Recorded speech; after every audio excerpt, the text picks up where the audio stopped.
Outside to Rudy Gobert. And to DiVincenzo. Inside to Rudy for a dunk. His first hoop tonight. Weak as hell. 112-99 Pistons.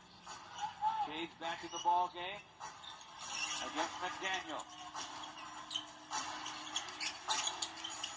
Inside for Tobias. Shot popped out, but a foul.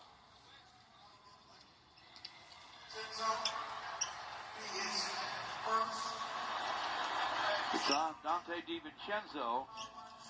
Tobias Harris at the stripe.